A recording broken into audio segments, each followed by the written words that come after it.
చిన్నపాటి ఉద్యోగి తప్పు చేస్తే లంచం తీసుకున్నందుకు ఏసీబీ ఎంక్వైరీ ఉంది, లేదంటే డిపార్ట్మెంటల్ ఎంక్వైరీ ఉంది.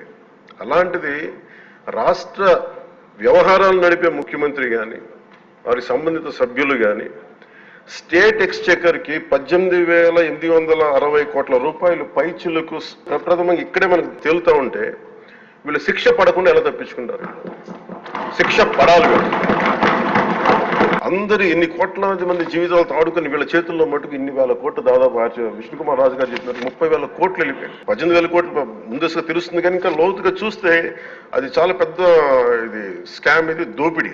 తప్పు చేసిన వాళ్ళని గత ప్రభుత్వం సంబంధించిన ఇది ఇట్స్ నాట్ అబౌట్ వెండట, పగా ప్రతీకారం కాదు. కానీ వీళ్ళని స్వేచ్ఛగా కనుక వదిలేస్తే వాళ్ళ అదృష్టవశాత్తు ఈరోజు వాళ్ళకి లేరు. వాళ్ళ కనుక ఉండుంటే వాళ్ళకి నిజంగా వాళ్ళకి సమాధానం చెప్పాల్సిన పరిస్థితి ఉండేది. తప్పించుకొని పారిపోయారు వాళ్ళు. ఈరోజు తప్పించుకొని పారిపోయారు వాళ్ళు. We have to make them accountable అధ్యక్ష. వాళ్ళు we have to bring them into accountability.